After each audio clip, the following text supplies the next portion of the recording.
Hey folks, and welcome back to Let's Play Baldur's Gate 3! Last time we explored the Rosymorn Monastery, or at least the upper levels thereof, and we found the way down into the Githyanki Creche. Elect, I think was the name of it. Haven't been inside yet. That's what we're doing today. Dog pants through a ball held firmly in his mouth. Aw, heck yeah, I didn't know Amity hadn't gotten this yet. It's been a while since I've played Amity. The last 5 episodes I recorded on the same day, and I've been slowly releasing them over the course of, one a week. And today I am, at the time of recording this one, I am it's Wednesday, the Wednesday before the episode before this one goes up. So yeah, it's been a minute. And I've been playing a lot my Dark Urge playthrough off camera. It's been fun, but it does mean I just kind of sometimes get things a little conflated, don't quite remember what Amity hasn't done for some of the minutiae. Anyway, yes, let's distract him with one hand and slip the ball from his jaws with the other. I don't think it's worth adding a bonus to this. No, indeed.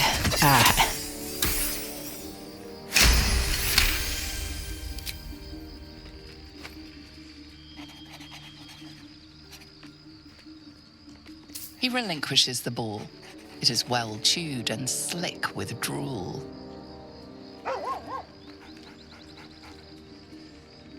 Of course you gotta pat the dog.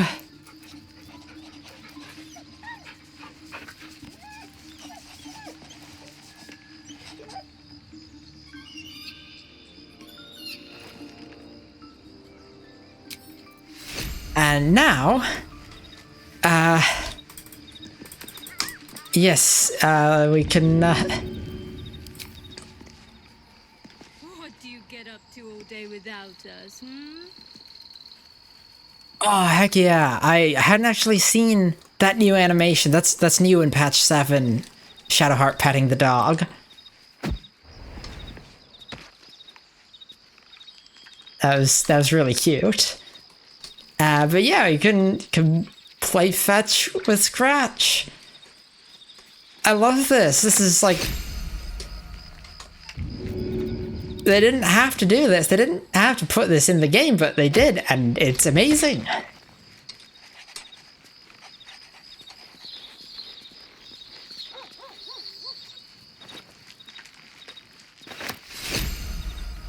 Oh, and also, now that we have that, we can summon Scratch as a familiar.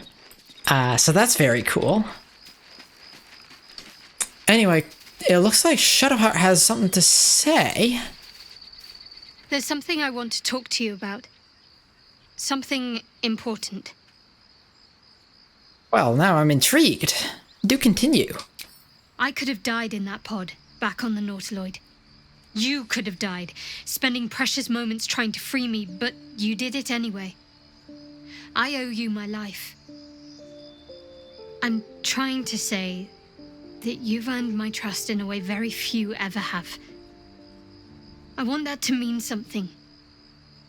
I want you to know more about me, at least from what I can remember. As long as I've prayed to Lady Shah, I've wished to serve her as a dark justiciar. There is scarcely a greater way to fully dedicate yourself to Lady Shah, save perhaps if you become the head of her church. To become a dark justiciar is to become the Night Singer's sword arm, her implement with which she will cast down the unbelievers and win the final battle to restore her perfect, endless darkness. It's all I ever wanted. I prayed it was my calling. But Mother forbid me from seeking to prove myself worthy of the rank. She said I was not ready. Not my mother, I should add. The Mother Superior, head of Lady Shah's enclave in Baldur's Gate. Sometimes I wonder if she would ever deem me ready. I owe her everything, and I only wish to serve, yet she can prove inscrutable.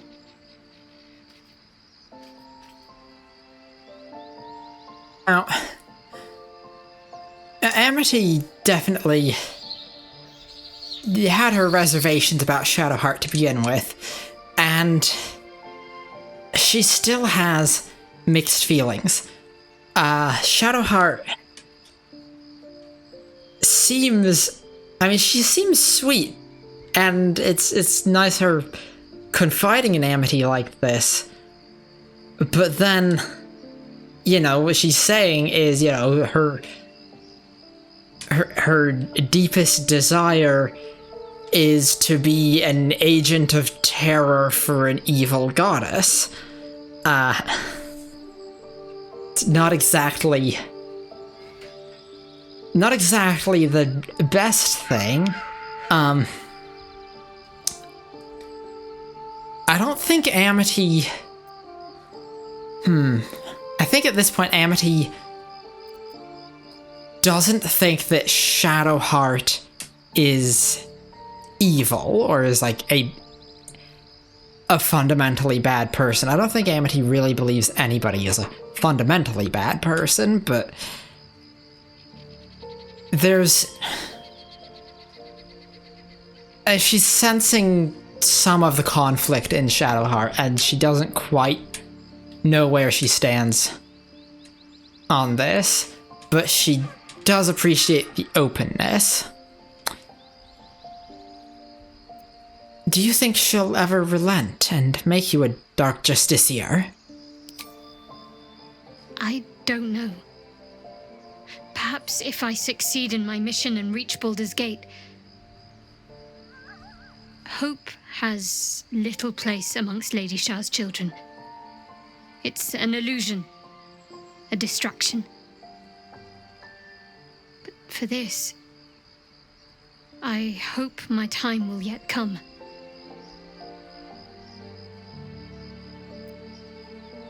Well, thank you for sharing. Thank you. I had a feeling you'd be understanding.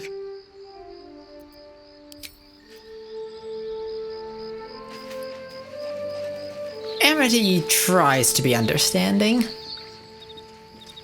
Not always successfully, but oh well. Who do we want to bring? Lae'zel, obviously.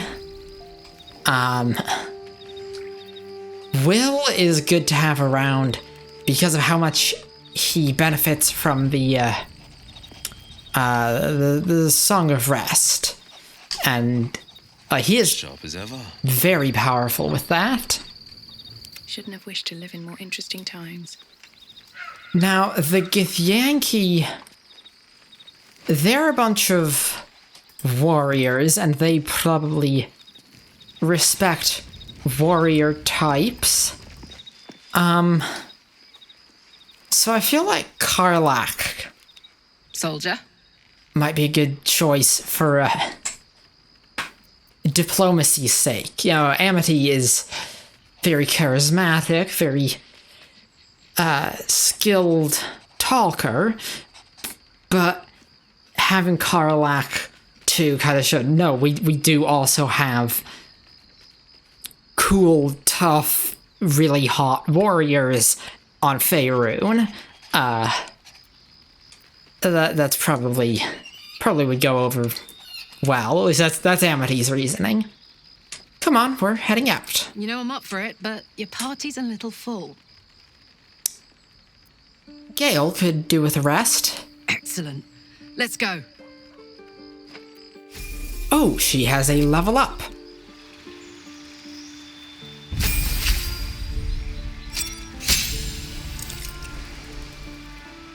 Ten more hit points, nice.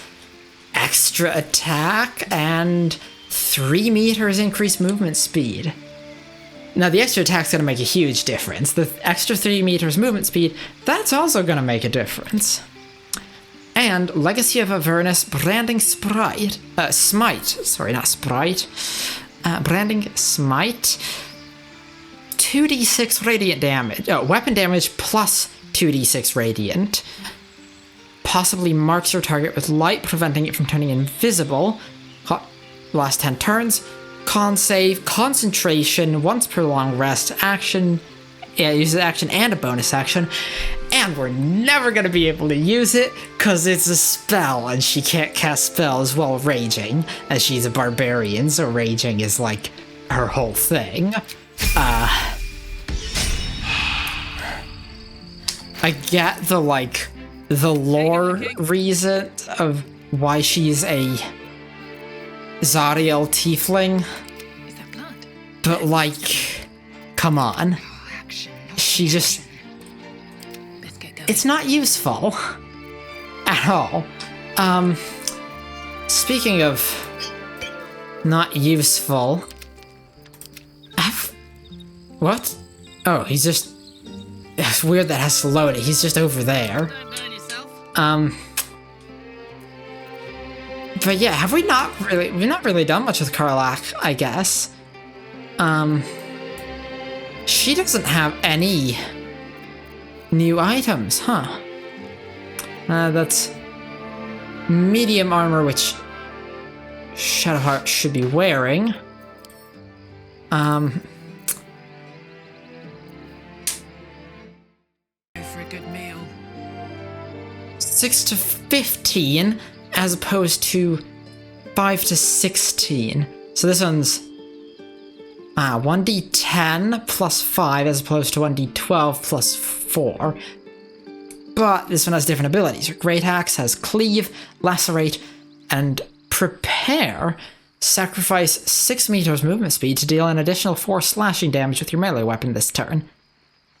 I forgot that was a thing. I so rarely use Great Axes.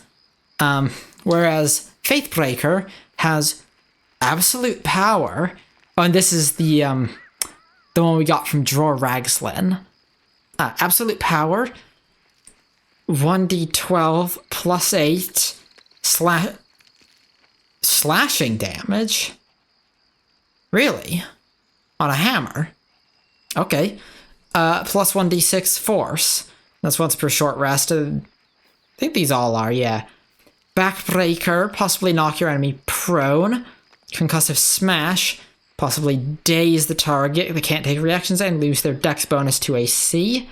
Weakening Strike, non-lethal attack, possibly inflicts weak grip, hindering the target's attacks. Creatures without weapons can't have weak grip. I think this is better, partly because Lae'zel has a slashing weapon with all those same things, except not the prepare, but is otherwise the same ability or similar abilities to the greatsword. Not the same actually, but like the lacerate. The main thing is that it's slashing, and it's generally a good idea to mix things up.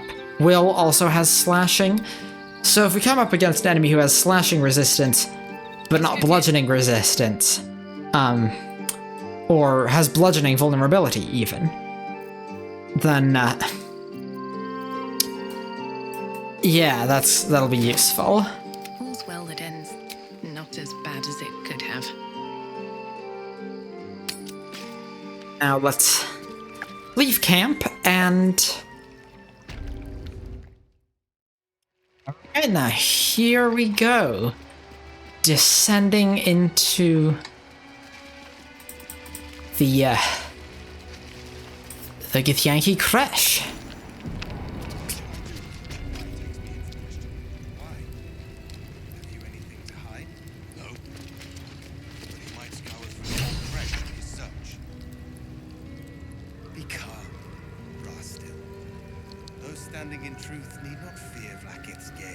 Sounds like there's something going on. Also, I'm glad I waited as long as I did to record this episode.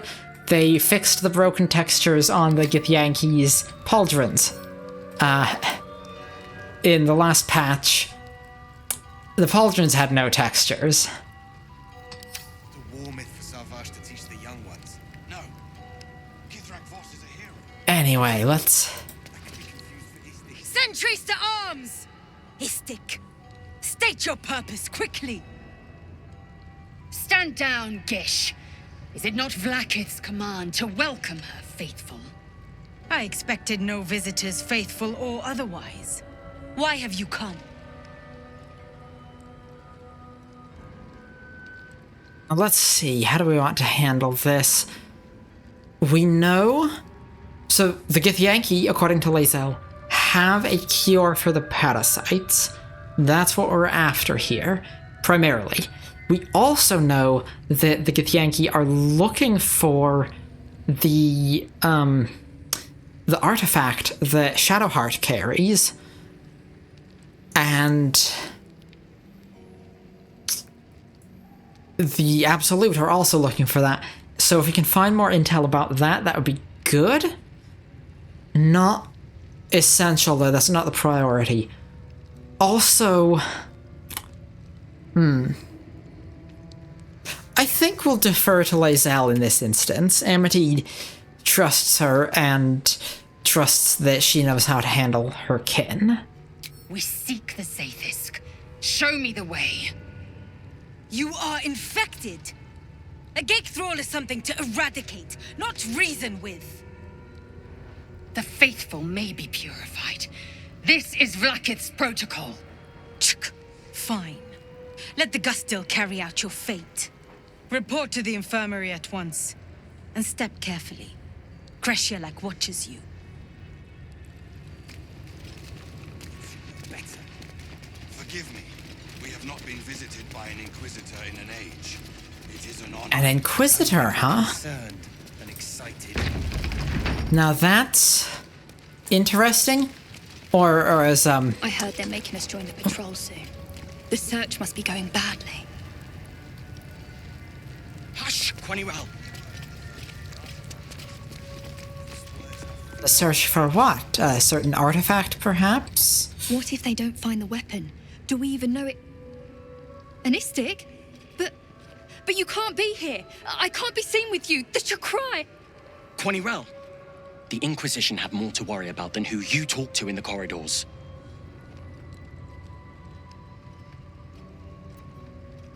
Inquisition? What are you talking about? Our Queen's eyes and ears. They're her will incarnate, and right now, they're here. At ease, I'm just looking for your captain. See? I told you. Nothing to worry about. She's in her quarters, through those doors. How I have longed for these familiar sounds and sights. Well, I'll be. So even the ferocious Lae'zel has a soft side. A possessive side. What is a warrior without something precious to protect? Well, that's a reasonable way of looking at it, I suppose. This place is enlightening. My own creche, Calais, is remote and sunless, cloaked in the silence of wild space. My Savage would find this one altogether too genial.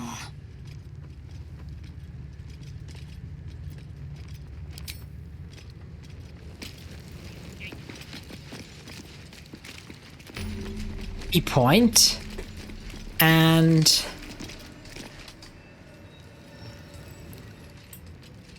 let's yeah, have a little bit of a look around. Ooh, quartermistress.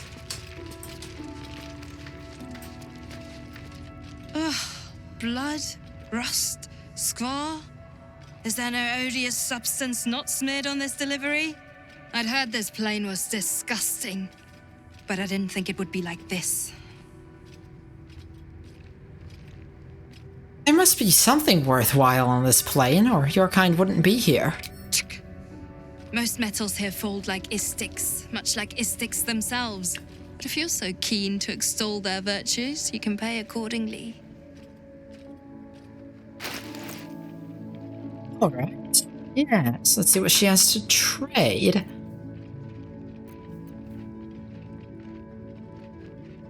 Now that would be good for, probably for a Stadion. Being a, oh, it's a short sword, not a dagger, so it's, I mean, he's good with short swords, he's good with daggers, both.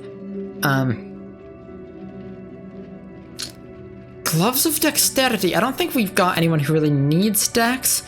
Who... What's the story? Maybe Karlach.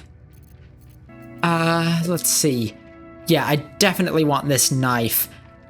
Reduces the number you need to roll a critical hit while attacking by 1. This effect can stack. That's awesome. When you roll 2 damage or less, re-roll the dice, taking the highest result. Also good. Shadow Blade. You have advantage on attack rolls against slightly or heavily obscured targets when using this blade. Now, anything that gives advantage, that's good for a Stadion, and it's +2 as well. So yeah, that's definitely... And that's definitely for a Stadion.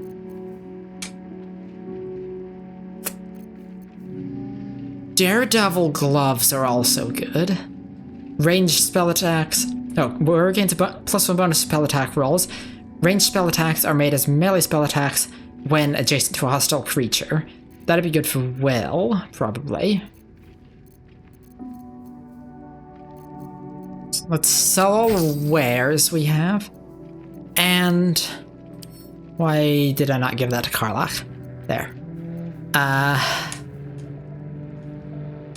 I don't think we're ever going to use this shattered flail, so let's sell it. These simple toxins. I don't know, they might be useful. This, what does poison do? Oh, disadvantage on attack rolls and ability checks. I don't think we need those. Let's sell them.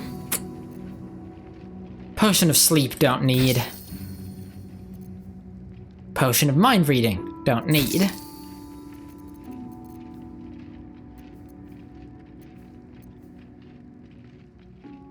And I don't think we need those sandals, we can sell those.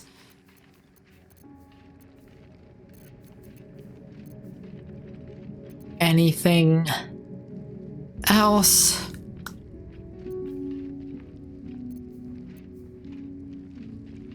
I guess we can sell that and that. And buy the Knife of the Undermountain King. And of all these different items, Lorethian's Wrath. Deceptively light, the blade rasps through castle-forged plate as easily as Corlon Lorethian's own anarchic holy sword through the hearts of evil orcs. Now, I don't know much about the D&D deities, but I do know that Corlon Lorethian is the head of the Elven Pantheon. And this has all the regular longsword abilities, and also Razor Gale. 1d8 plus 6 piercing damage, swing your weapon in a cyclone of steel that deals razorblade sharp damage to all enemies in range. That's neat. I don't think it's, really what we need here, though. I think the Daredevil gloves, let's check what will... Oh, no gloves, okay. Yeah. Let's buy the Daredevil gloves. And how are we doing for camp supplies? Probably fine, but while we're here, let's buy this honeyed ham. Traditionally served as the first dish at every halfling holiday feast, this large ham is brushed with honey, brown sugar, and pineapple glaze. Well, that sounds good. On your way, then. Now, that can go to Astarion. Sharp as ever. And... Let's move. oh wow, this is a mess. Daredevil gloves. Go to Will. Gate. Still breathing, despite everything. Time to press ahead. Let's see, what do we have around here? How to track an illithid might be useful. A handwritten tome documenting various tried and tested ways to track mind flayers and the results of each endeavor.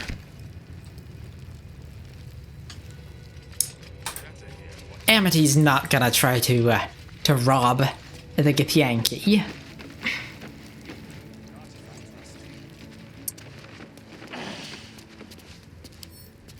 And Bucket, a collection of anecdotes about kobolds in Baldur's Gate. It seems a tribe of the industrious little scaly creatures were employed by the city to take care of sanitation. In essence, they were sewer workers, drain wardens, and waste disposers. However, in recent times, it seems the city has been perplexed and thoroughly nose-wrinkled by the seeming departure of the kobolds. When asked about their disappearance, one citizen said, "Yeah, right, hope they turn up. Meanwhile, who's gonna broom up my piss and bucket my shit?"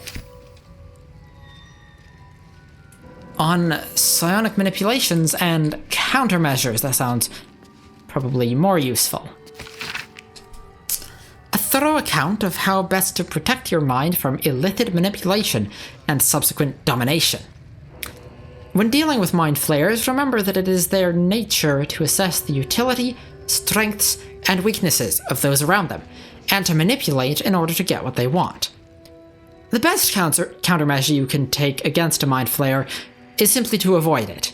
Any attempts to outsmart it will fail. If that is not an option, there are 3 things to remember that may just save your mind. 1. Pay attention to its actions, not its words. Where mind flayers are concerned, it is true that actions speak louder than words, especially words that are tailor-spoken to fit a mind flayer's manipulative agenda. 2. Strengthen your relationship with others. The greatest thing you could do to offset a mind flayer's designs upon you is to have allies, strong allies. Trust in those you know you can trust and build your relationships with them. They are the ones who will have your back when you most need it. 3. Even mind flayers have wants and desires.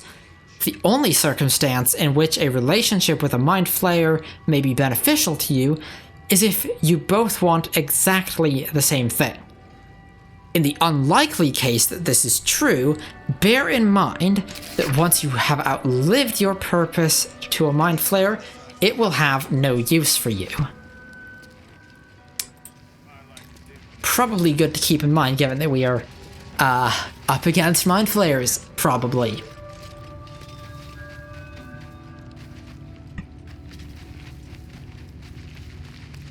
And we're up against the parasites in our heads. Amity doesn't, at this point, know to what extent mind flayers tie into larger issues at present. I wish they'd fix this bug. You can't click through the door yet, and then it works. You take it. I'd already disarmed her.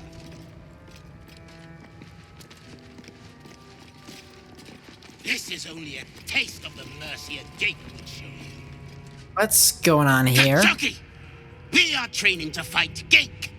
You think they will hesitate? They won't need to if we keep killing each other for them. It's stupid. Orphe... Silence! It seems your childish prattling is attracting an audience. You fight again. This time, daggers only. And to the death, as instructed. Who wants to challenge this sniveling Istark? No, Amity, is not on board with this. Leave the boy alone. You've made your point. I don't think 10 turns is long enough to, because I want to talk to other people in the room as well. And if this works, I'll want to talk to the boy he's berating. And that means that, yeah, I don't want to stick around when this wears off. I don't have confidence in that difficulty class, though, with only a +7. I'm going to Eagle Splendor. Because that's not manipulating his mind. That is enhancing Amity's ability, so it won't piss him off. And also, like, morally speaking, it's not like... Amity doesn't love the thought of violating someone else's mind. Wow, that was exact. Haha. I suppose your inane spewings have distracted enough from my lesson. Go wet the swords. I want them sharp enough to peel a geek's eyeball just by looking at them. I hope you prove as weak as this should we meet on the battlefield, Istik. Charming fellow.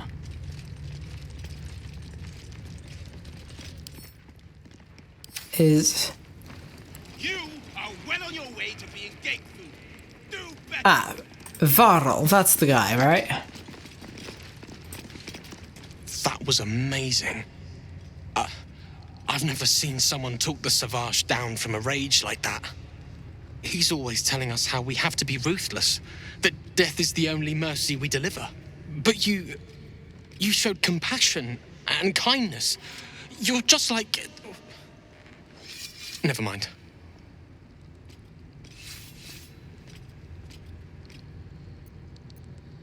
It's like who? If there's a like-minded soul here, I'd love to meet them.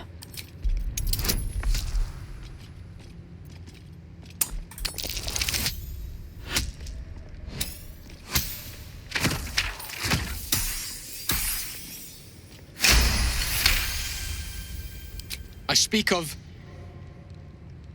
Orpheus, the true prince. He's so strong and wise, and he rides a comet. A comet! We're forbidden to talk about him. They say Vlaakith knows if you even think his name. I found his book. Part of it, anyway. I read it all the time. He's unbelievable. You get this book. A group of warriors came. Outsiders. On a mission for Vlaakith herself. Savage Kethk made us clean their armor. And I found it. Inside one of the breastplates. Wish I knew who it belonged to. I have so many questions. Hopefully, one day I'll find them. Now that's interesting. And Amity, she's always eager to hear new stories. That sounds like quite the book. Could I have it? You want... but I...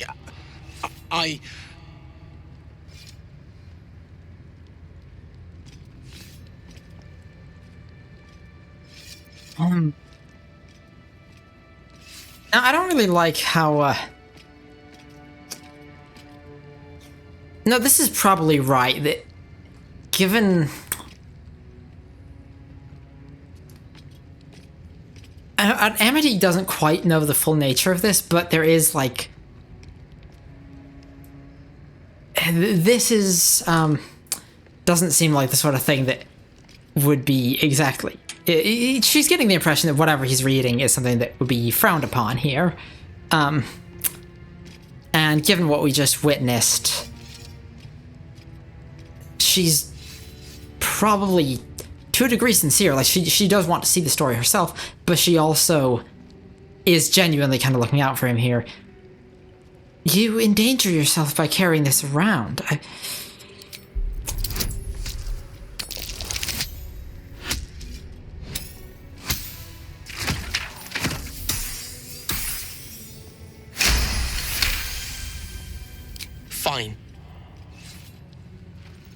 take it. It's so stupid we can't read it. It's just a story. It's not even true. I'll do my best to forget what it said. Thank you for taking it. Do wish he didn't have to forget what it said. I know he doesn't if you, depending on how you play through the game, if you have the first part already, then there's a dialogue option there. A gig would have smeared you across the floor by now. But, yes, that is unfortunate. That said, he probably... As much as it bothers Amity that he's having to, you know, not... Yeah, that he's forbidden that story. Oh, let's heal him. As much as that bothers Amity, he is at risk.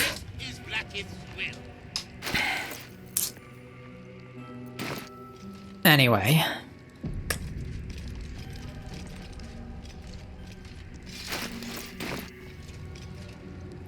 We must scout the Creche. The purifier, the safest, will be in the infirmary.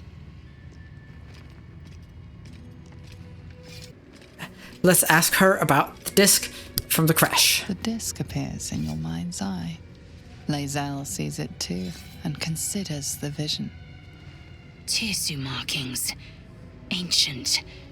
I recognize them, but I can't make sense of... No. Wait. The texts are enciphered, but there's a common speech translation beneath, carved in a different hand.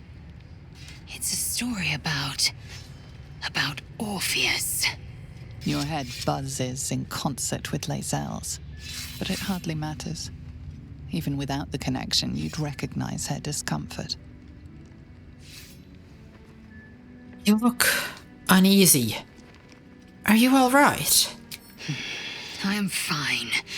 The slate is not. This text is heresy. I can hardly bear to read it, let alone speak it. Now,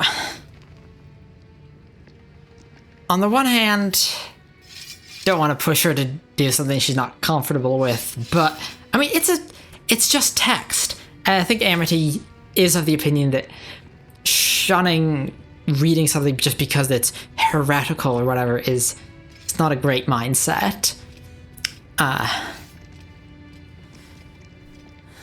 Oh, you'll bear it just fine. Tell me what it says. Very well. I will read it to you. Yeah, story time with Lae'zel. Love it, love it. The Prince of the Comet, Part 2. The Prince of the Comet, Orpheus himself, led his honor guard into battle. Their red dragons bellowed with righteous anger, and the heavens erupted. The glorious prince cried to all who could hear him, "Praise be to my mother Gith, the queen of the one sky, sacrificed to the hells by the renegade Vlaakith." But the true heir, the Prince of the Comet, could not overcome Vlaakith's knights and their ill-gotten worms. Mighty Voss, Gestil Kithrak, lit the astral sky aflame. When the ash had cleared, beloved Orpheus was gone. True heir, glorious prince, there's no greater crime than to exalt the pretender called Orpheus. Disregard this drivel. Gith declared that Vlaakith should be queen. Orpheus would have ceded control to the Geich. And if it's true, it sounds like Vlaakith betrayed Gith and seized the throne. She did nothing of the sort. Thank your good fortunes I'm a tolerant woman, or I'd have sliced off a few toes for suggesting it. Oh, sorry, didn't mean to cause offense. The Creche training room was illuminating. Are Gith instructors always so brutal? My own Savage would never have threatened a youngling. A waste of time and energy. The pupils themselves culled the weak from their ranks. I myself felled 4 of my own classmates once Kaleer had 100 times circled Tyrell. That's awful. Is life not precious to the Githyanki? Not every life is equal. My people have no use for cowards. Every trainee that I slayed was either too weak to withstand the lessons, or was cocky enough to pick a fight they could never win. Their lives were not precious. They were a blight that required expunging. The Githyanki are only as powerful as their weakest warrior. Jaquith de Venzir, the termination of the frail, strengthens us.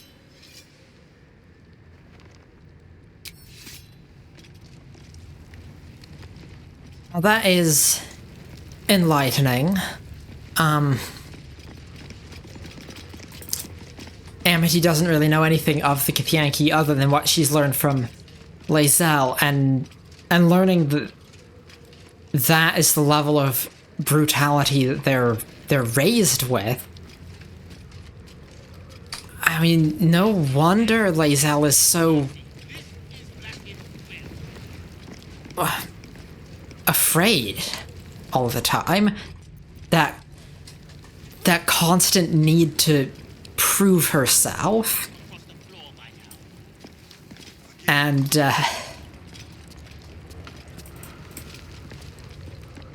yeah, Amity can only feel sorry for her.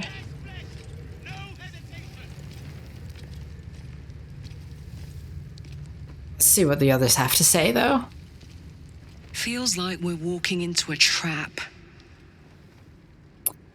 Now, that is true. All my time roaming the frontiers, and I'd seen neither hair nor hide of a Githyanki. To think, this Creche was nestled in the valley, a day's trot away.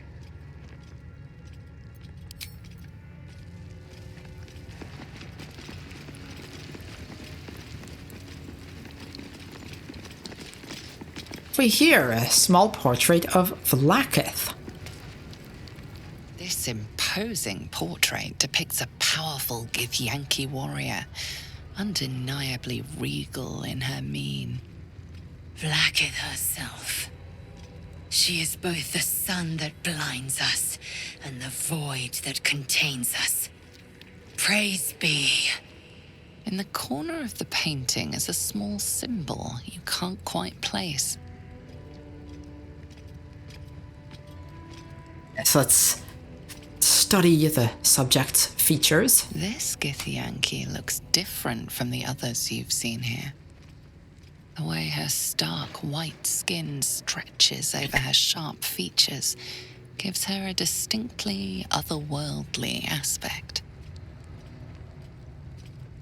And let's inspect. As Amity inspects the symbol more closely, trying to see if she can identify its meaning.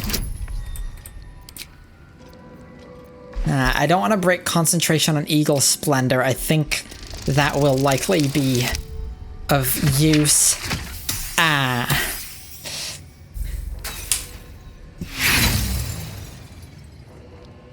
have 3 inspirations. I don't think they're worth burning here. Rack your brain. The symbol doesn't look like anything you've seen before.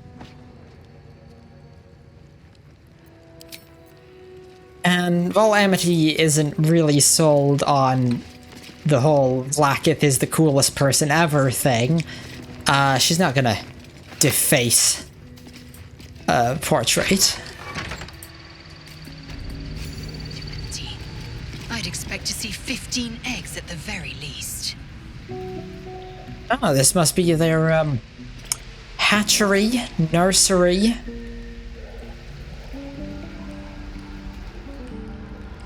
It is quite empty, though. A trap. Watch it. We've got a notice to Varsh Koku. Koku. The new batch is arriving soon. The message has been inscribed in the common tongue. A new batch is arriving soon. If you are still holding out hope for the hatching of that final egg, give up. If it can't hatch on its own, it's not worthy of joining our ranks. Destroy it and move on. Kithrak Therizin. Huh. Ooh. Well, that's the same outfit that Amity has. And, a swarthy wayfarer in blue. Take that. Looks like the Githyanki aren't using that. Teal slim fit outfit. How does that look? Oh. It looks the same, only without the sleeves.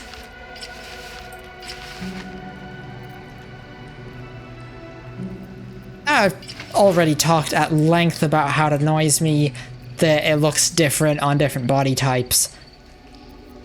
And that goes for this one too. Still, I'll hang on to it.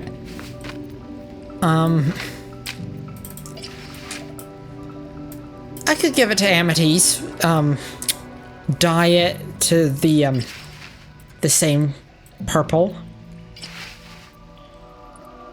I don't know, do I not have... Oh, there's the purple dye.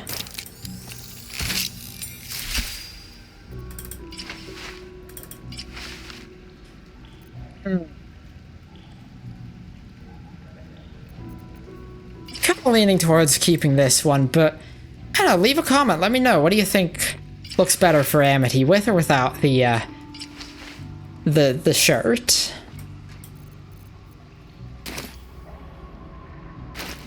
Gotta stick with this one for now. I spotted a trap. Move with purpose. Is Sticker permitted to view the birthing pools now? These are strange times. Step carefully while here. Our hatchery is protected by lethal safeguards. I do not wish to pick your remains from them. You could point out the traps. I'd definitely avoid them then. Amusing. You may speak to the Varsh if you wish, but stay away from the egg. There will be no second warning. It sounds like this egg is in danger of being destroyed if it doesn't hatch soon. Seems rather unnecessary. Amity's not about that.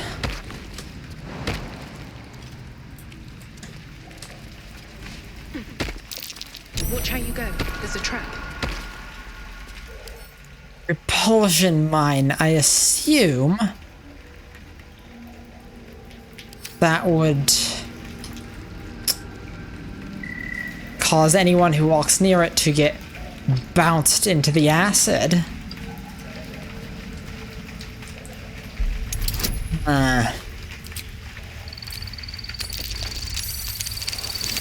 DC's not that hard.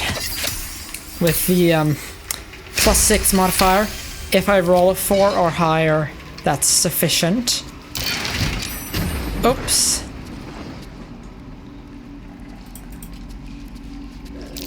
Step carefully. There's a trap. Defender of the people. Hang on, why is Will not coming? What to do? Watch yourself. I spy a trap. On my way. Please come out. Now... Yeah, let's see what this fellow has to say.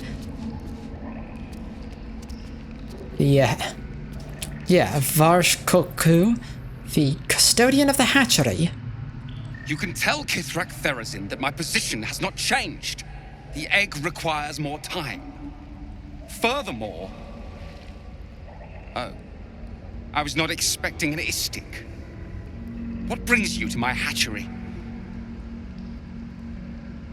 I heard you're waiting for one last egg to hatch. Failure at the first hurdle of existence. Most caretakers would crush it and be done. Most caretakers would not give the child its fair chance. But I shall. There could be greatness in that shell. You note that the hope in his voice is tinged with weariness. It's the voice of a man who's fought the inevitable for a long time.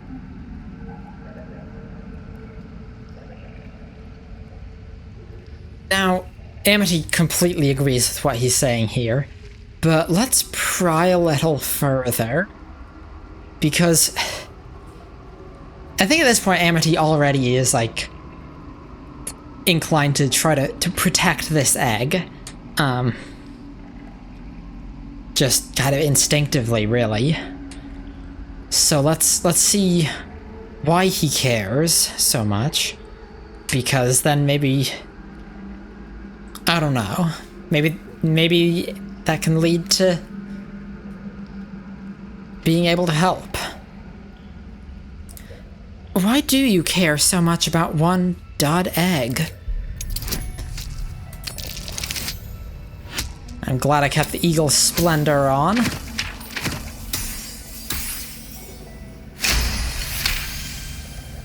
Not all that arrive late are weak. I created this entire hatchery, despite being the last of my clutch to hatch. They almost drowned me in the hatching pool, if it wasn't for the varsh of my clutch. This one deserves the same chance. I'm gonna quick save because I'm assuming I'll be able to ask all of these options, but what will happen to this egg if it doesn't hatch? Kithrak Therazin will give orders to destroy it. She will say it's a weakling.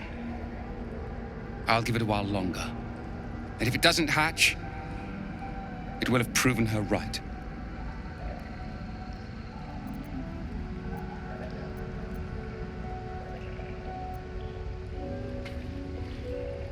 Why risk its life at all? Give it to me, I'll take care of it. Amity says this really before she thinks that much, but like, yeah, she is 100% willing to take on the responsibility of caring for a Githyanki egg, or at the very least finding somebody who can.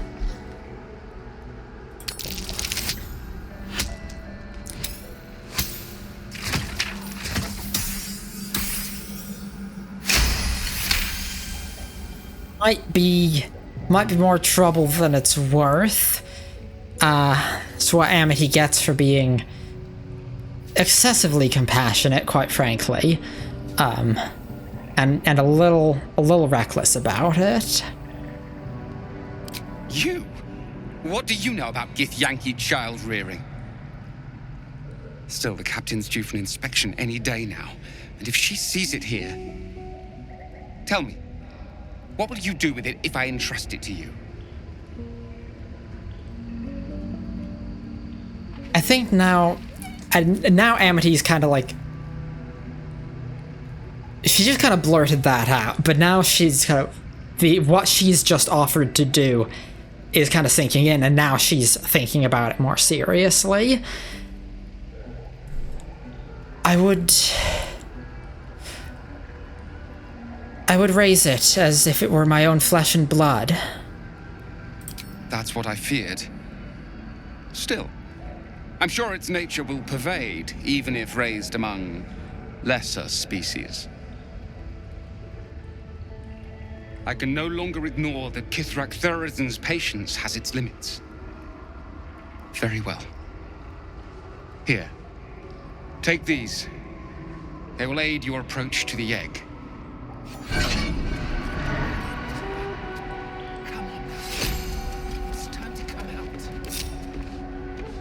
Right. These acid-proof boots. Let us wade through. Time to empty. Be cautious. I'd expect to see 15 eggs at the very least. A with an uneven shell. You can see a vague outline of something within it.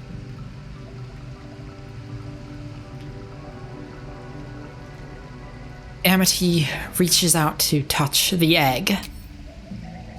The egg is warm to the touch, the rough shell like slate beneath your fingers. Whatever is within is stirring ever so slightly.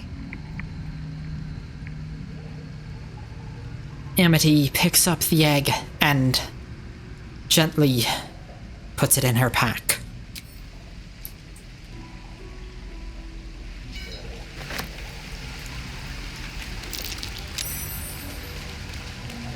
So,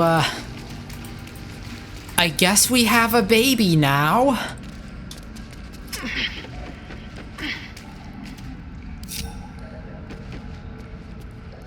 An unhatched Githyanki egg should be the burden of a Vash, not a warrior, whether ascended or otherwise. And yet, I'm drawn to the warmth of it. A child of Gith and a servant of Vlaakith grows within. Keep it close. Perhaps in our care, it might yet hatch. Perhaps I might be the one to teach it of Vlaakith's protocols.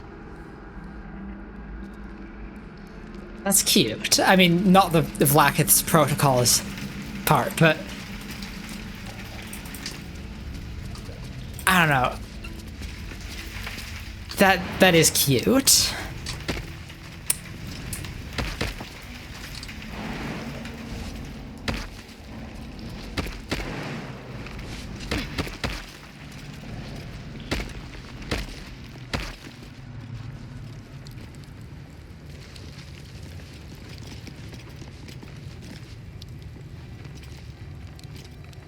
Let's actually, let's talk to the others. If Hey, soldier. now, I guess they don't have any comment on the egg. Let's give it to Lae'zel. For one thing, it's heavy and she's better at carrying heavy stuff, but also, I don't know, it seems fitting that she should be the one to take care of it. You must have questions. A hatchery with a single egg. How many does a clutch usually contain? Kalir's clutch held 3 dozen eggs, more or less, though I've learned of creches that harbored 100. Yeah, Amity is always eager to learn about, well, about anything really, but, Githyanki look quite humanoid. How did you evolve to lay eggs? Humanoid. How I despise the term. Githyanki are quite superior to humans. That's a fair point. Our biology slates state that Githyanki came to lay eggs after we escaped Illithid enslavement and took to the astral plane. It's an asexual process, a favorable change by any estimation. Hideous to imagine a life where I couldn't partake in the pleasures of sex without the looming threat of bearing children. Now that is also a very fair point. Admittedly, I think Amity's solution to that particular problem is a little more elegant. Like, she doesn't need to have some, contrived asexual egg-laying reproductive cycle. Her solution is to just only fuck girls. That's, I think, a little bit easier all around. Who does the laying? I'm curious about the logistics. Shukiani. Githyanki chosen by Vlaakith herself to bear young. The Queen assigns when and where they must lay, and how many eggs they must bear. The Shukiani pass their eggs in the material plane. In the astral, time barely passes. It is a meticulous process, carefully timed so that the eggs hatch at once.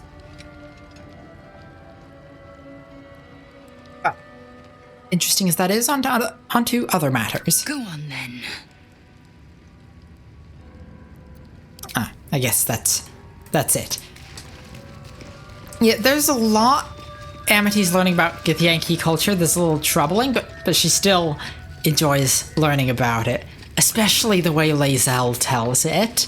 Just the reverence, the wonder she has when info-dumping Gith lore. Love it. Love to see it. And we shall continue exploring the Creche and hopefully find the infirmary and hopefully find the cure in the next episode.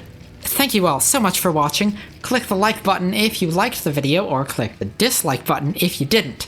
If you want to see more Baldur's Gate 3, go ahead and subscribe. Y'all have a great day, and I will see you next time.